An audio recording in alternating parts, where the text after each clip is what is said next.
back again with some more Gripped Media news articles, guys. This one is called Simon Harris and his quote, Ireland, one of the countries that creates international obligations. So the description of this one says, Taoiseach Simon Harris says it's wrong to think of international obligations as a set of received rules, saying that instead we're part of the international community, we're part of the countries that make the rules.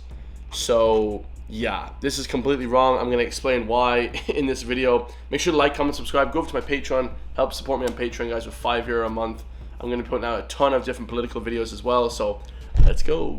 Just on the migration debate generally, we often hear politicians say that Ireland has international obligations to do X or international obligations to say Y, and obviously that refers to things like the 1951 UN rules and so on. We all know that. But I suppose I'm wondering, is it necessarily the case that we have to be signed up to some of those agreements? The reason I ask that is because I'm not sure if you saw last week, Senator Michael McDowell raised the point that some of these rules may have been created at a time when the global migration situation was not what it is today, and that they may no longer be fit for purpose in a modern context, and that we should actually reconsider which of these international obligations we recognize if they are detrimental to the country. I'm wondering, is that a conversation that you would entertain? Or That's a good question. I mean, like, if the international obligations aren't good for the country, or if the things change in the country, like a lot of people say in the US, the Second Amendment, should be changed because obviously over time firearms and weapons have gotten better and better and more advanced and more advanced.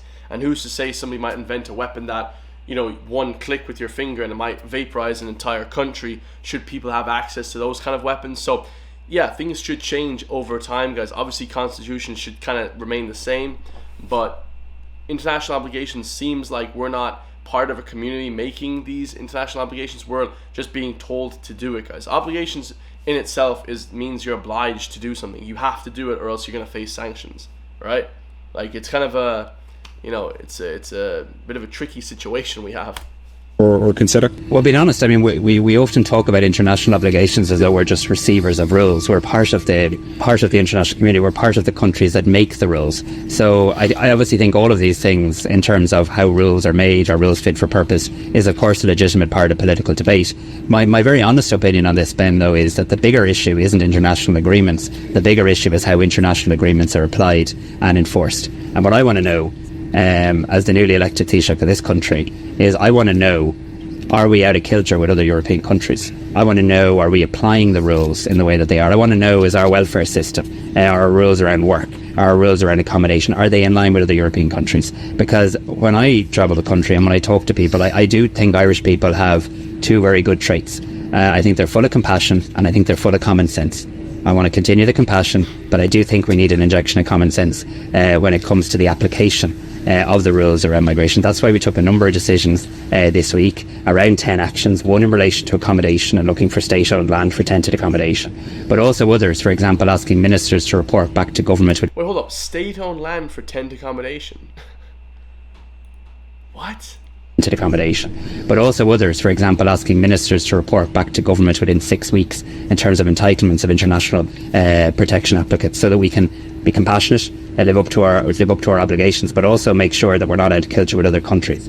Looking at things like what you do when somebody has status, when somebody has a legal right to be here, and we want them to be here, they're welcome to be here, they have an entitlement to work. Yeah, if you're legally coming to the country to work and things like that, I mean, I don't think many people are against that. I mean, obviously, to a point, you can't bring in flipping everyone that wants to work into a place, right? That's, there has to be limits, guys. You know what I mean? Understandably, you know what I mean? The whole of Ireland couldn't just get up and just go to flipping America to go working. I mean, that would literally, that would be insane, right? How long should they spend in state-funded accommodation after that point? Not as long as they are spending, is my very clear view. And then things around how we build a more sustainable system, because let's be very honest, we have a migration system that was built for around 3,500 applicants a year, and we're in a very different place now, so we have a lot of work to do. Whoa, that was built for 3,500. I think we took in like 100,000 Ukrainian people, which is, some say good, some say bad, but it's like, if it's only built for 3,000 people, what are the other 97,000 doing?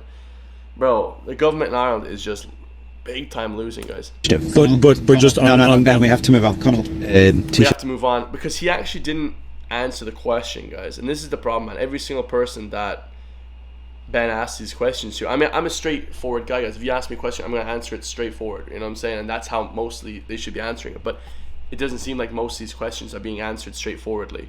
They're being answered kind of in a roundabout way, kind of, oh, this is what it's built for. We're like explaining what the law is and what the things are, but I'm not saying is it correct or not. We want to hear his opinion on that, guys. You know what I mean? What's your opinion, guys? If you don't have an opinion, why the hell are you even in government, guys? It shouldn't be kind of a situation like that. Terrible. And he said something else there, guys. What did he say at the beginning? Hold up. Is, of course, a legitimate part of political debate.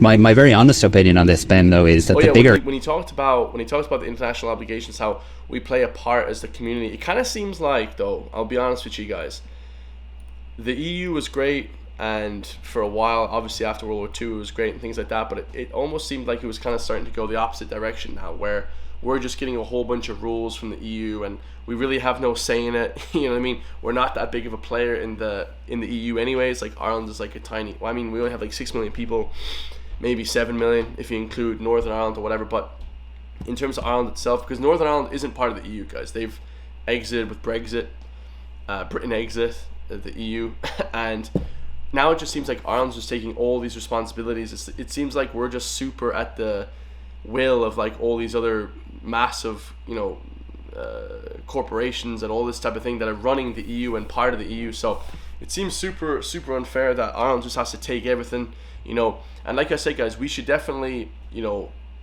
vote on leaving, and then we could send advisors and get advisors to come back and say, okay guys, what good things are there, what bad things are there. This obligations, guys, where you're like obliged to do something, it feels unnecessary. Ireland shouldn't be obliged for anything. One of the reasons why people do their own business in the world as individuals, and why I do business, is because you're not at the will of other people, guys. You're at the will of the sales that you make and the people that you're able to communicate with. Why I do YouTube, because I get people to, I help them out and they help me out. Let's say I help them get fit, they help me out monetarily, or if I provide you guys good videos on the internet, then I get paid for them, and rightly so, right? Because individually, I'm doing that as an individual. But Ireland is an individual country itself. We're not run by these global corporations, or at least on paper we shouldn't be. And like, Ireland should be individualistic in that sense, guys. So it's a little bit unfair to say that like we just have to be obliged to everything, guys. It's just it's too much, man. Now you get to a point where you're like, okay, well, I'd be like, screw you guys, like I'm doing my own thing. We don't have to do anything that you guys keep telling me to do. It's like, it's like being under someone's rule constantly. Like, we were under Britain's rule for 800 years, and then we joined the EU, and now we're under EU rule. So it's like, did we even have a time, maybe a period of like 20 years, 15 years there, where we were kind of independent, we were a republic? It seems like now we're just part of this big, massive, flipping global thing again. So, bit crazy, man. Let me know your thoughts. I love you guys all. Much love to Ireland. Stay free, and I'll see you guys in the next one, man. Peace.